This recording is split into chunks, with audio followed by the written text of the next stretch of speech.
Well, hello there, you're watching the press preview. A first look at what is on the front pages as they come in. Time then to see what is making the headlines with the editor of the Sheffield Star, Nancy Fielder, and the author and historian, Peter Frankopan, who we have. Nancy's coming, I'm told, Peter. More from both of you in just a moment, but first of all, let's take a look at the front pages. The Metro leading on the Prime Minister's £1 trillion plan to reach net zero carbon emissions by 2050. That's also on the front page of the Daily Mail, which describes the plan as a green gamble. The Guardian reports experts are dismissing the long-awaited strategy, saying it falls short on ambition and funds. Meanwhile, only 1 in 3 care home residents have received their COVID booster jab. That's according to The Telegraph. The Sun urges its readers to go and have their extra jabs when they receive the invitation. The Eye leads with an exclusive. As cases rise, the government's scientific advisers, they say, are meeting less often, from once a week to once a month. And the Financial Times reporting that the Chancellor Rishi Sunak will cut taxes on bank profits in next week's budget speech as he tries to keep the City of London competitive post-Brexit. Is it the budget already? Goodness. Nancy Fielder and Peter Frankopan are both here. Welcome to both of you. Nancy, good to see you. Peter, let's start with you then. Daily Mail, the big reveal today. Depending who you speak to, this is the most detailed plans of any G7 or G20, if you speak to other people, a country in the world. So clearly they've gone a long way, but it will be costly, as the Daily Mail points out. Well, it's 2,000 pages that have been dropped this evening, so it's going to take a while to go through them. You know, as always with any government, the devil is in the detail. The big challenge, I think, with this particular announcement is that it sort of seems like it's half fudged, that there's a lot of unproven technology that's going to be relied on.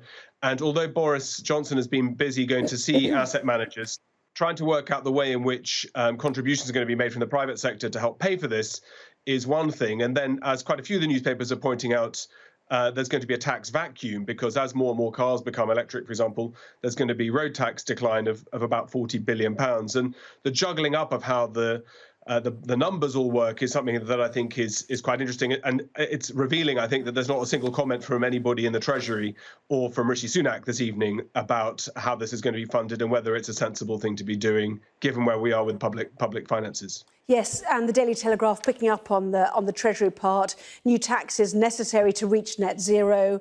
As you pointed out, this great vacuum, maybe taxing roads. Who knows where it'll end up, or ultimately taxing electricity, although not yet. Also suggestions that the Treasury hasn't put its hand in its pocket enough to throw forward this heat pump idea. Just 90,000 homes over the 3 years, which is roughly what's being done now. So on ambition, as I said, many suggesting this really is the most detailed of any G20 nation, but still some in the Labour Party suggesting it's still not quite ambitious enough. Nancy? Well, absolutely, it's not just the Labour Party. I think once this has been absorbed and the details have been gone through, there will be an awful lot of people saying it's not enough. But let's be positive, this is a huge step forward. It is ambitious, and we have got to be ambitious. We all know the climate crisis that we're facing, and it is good that the government is doing something. I'm not convinced personally that it is enough, and actually this is going to be another interesting one, isn't it? So tax promises have been broken. It seems like fairly easy to break these days for this government. But if we're going to be serious about this, we have all individually got to take action, as well as the big businesses and governments owning it. So it will be a very interesting one to watch and see how this goes down with individuals. Does everybody want an electric car? They're still very expensive. The pumps are difficult to access, aren't they? Not everybody's got a huge garden to put one in, so massive implications on all sorts of levels with this. Yes, and the suggestion is they'll work with industry to bring down the cost of both electric cars and heat pumps, which means everybody just sits on their hands and waits till they become cheaper, surely. I mean, that's sort of the natural way of it. The Guardian, UK's net zero plans fall short on ambition and funds. despite the fact, as we heard from the Energy Minister today, they're driving this non-zero emission road vehicles off the roads by 2040, new petrol and diesel cars also by 2030, trebling the rate of new tree planting by the end of the Parliament, to become a global leader in deploying green techs of the future, developing carbon sinks and so on. There's really a lot in these. Peter, if you suggest it's 2,000 pages dropping tonight, there is a lot in there. And in fact, many campaigners actually did welcome a lot of what was said today. Well, look, I think it's great. I think we all, as you rightly say, Anna, that we've got to confront the climate crisis, and so all steps are good. I just think that we've also got to think about the timing. Obviously, this is announced 10 days before COP26, when public attention is going to be focused on the climate, so it's a good opportunity. But this is also the question is always in politics is about timing. We've just taken on £400 billion of national debt because of furlough and the crisis of COVID. And so the question is, not should we do it? It's can we do it, and can we do it right now? So I think that the cost of photovoltaic cells of clean energy has fallen very dramatically in over the last 10 or 15 years. There are all sorts of opportunities coming towards us. We've got to take them seriously, and we do have to invest in them. But this is also a question of bandwidth. Is this going to be implemented from the government? In which case, what do we do with inflation? What do we do with jobs and furlough? What do we do with the regeneration of the high street? So the government is fighting lots of battles at the same time. And, one gets the impression that Boris quite like a disaster to move from one to the next. But the key is to finish the job, right? So the worry is that this is a starting point. It's a salvo that gets us talking about it. But we've got to make sure that it gets followed through. The net zero scrutiny group in the Houses of Parliament, set up by the Conservative Steve Baker, who we know from previous groups, obviously, and the Thanet South MP Craig McKinley. Craig McKinley on the radio this evening suggesting, how will I sell this to my constituents? They'll get a tepid radiator out of their heat pump, which they didn't want, the electric car, which stands on the forecourt, very expensive, that they're still paying off, that they didn't want. Will they look at other countries around the world, like Indonesia and the Philippines, doing not a lot and still producing coal? How do I sell it to the person who's sitting there feeling poorer and colder? And that is a point for many people. This is a global effort. If the UK leads the way, you are a small fish in a big pond of effort, Nancy. Absolutely. And this is the problem with the climate crisis. Actually, we all want it to be better, but not many of us are really pulling our weight and doing what needs to be done. And when it comes to money, a lot of us are far, far worse off or in much more precarious employment than we were before COVID. So those points are absolutely valid. However, if we're about to go, and we are, into a massive conference where actually the real challenge for the government is to persuade the huge countries, the Chinas and the Americas of this world, that they need to do more, then we have got to be seen to take it seriously as well.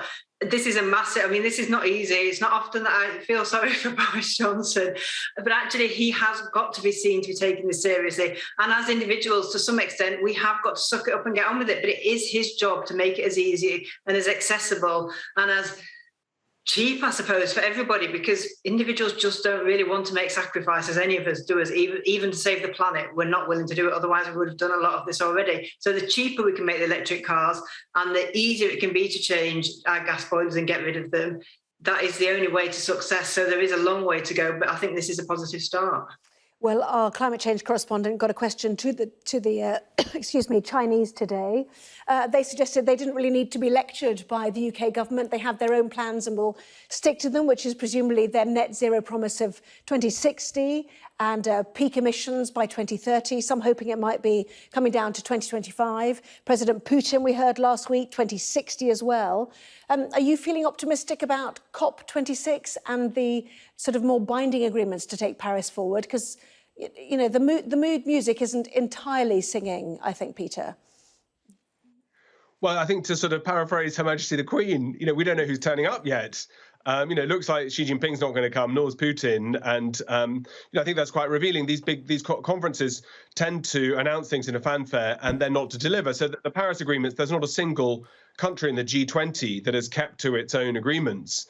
Not just the UK, but none of the G20 countries So, I think it's right that we should be leading on this. I suspect that there will be a lot of nations in the world that will free ride, that won't meet their emissions and will keep polluting and choose to grow their economy instead of working over what the long-term consequences are. To your point about MPs saying that how do they sell it to their constituents, that's their job, as an MP as well, is to be persuading what the long-term and the short-term future of the country is. How do you persuade people to pay their tax money to get hospitals, law courts, everything else done? There's vested interest that we all have to function as a community together. And energy poverty is something that's really significant in this country. We don't need to just remind that the price of gas has pushed businesses bust, but that's going to come through to the customers in the last part of this year at a very substantial level. And fuel poverty is a real thing in the United Kingdom. So moving away to more renewable sources that might be cheaper, I think it's all to be welcome. But it just needs to be joined up thinking and joined up action.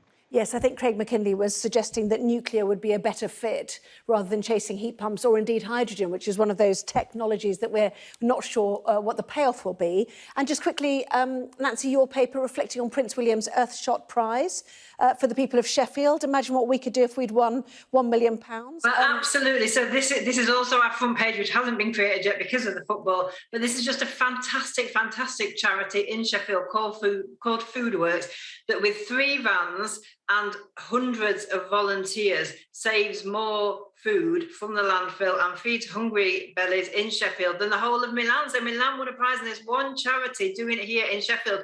And I think it's recycling something like 500 tonnes of food a year. It's absolutely incredible. And there is some really good stuff going on. So I know it's terribly depressing, but there's some fantastic people who need shout outs and it's all voluntary. Yeah, it needs to be scaled up by the sound of it. You get on that. Absolutely. Plenty more still to come in the next part of our programme. NHS bosses calling for ministers to urgently implement Plan B+, winter COVID restrictions to curb surging case numbers. Back with that after this.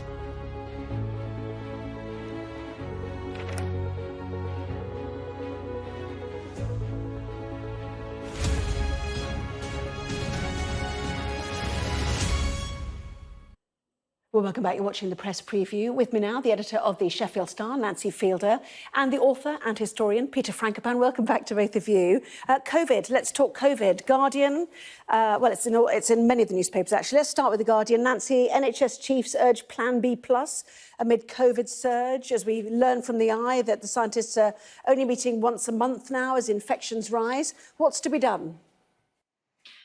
Well, perhaps some of the basic things that actually we're told we could continue doing if we wanted to. I mean, sort of keeping a social distance and wearing face masks, washing your hands.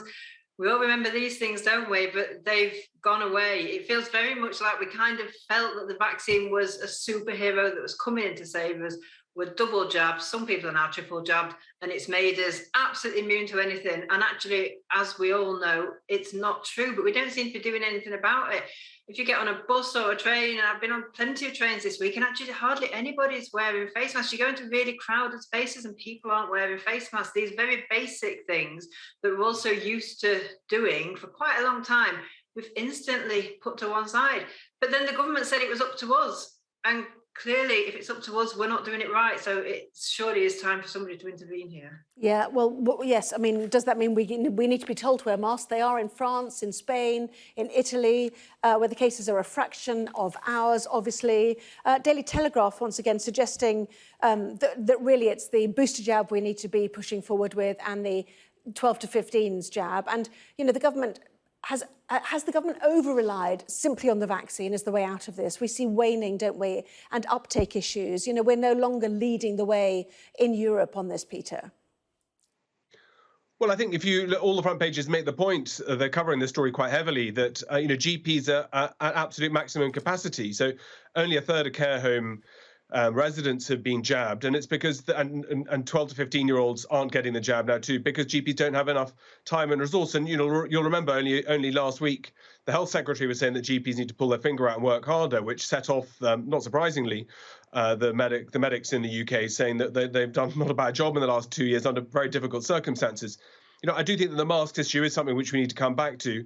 We've got 6 million people almost on hospital waiting lists, and the hospitals will get full very quickly in the next coming weeks, not just with COVID, but with flu and with other illnesses too, and that will stretch us back to where we were again. So, there does need to be, I think, some much tougher direction from on top to tell us how we should be behaving. Yeah, I mean, some suggest, just quickly, Nancy, that people have had enough of, all the restrictions. Is that true, or is it because the government told us that, as you mentioned, it's all optional? I think people have had enough of being locked down and kept away from each other. But what actual harm does wearing a face mask do? It's such a simple thing that actually we are really, really stupid to stop doing the very basics, which would then be able to protect the freedoms that we all want. It just seems a bit daft to throw it all away. And we won't do it unless we're told to do it. I think we've got the evidence of that. We saw what happened at the beginning, didn't we?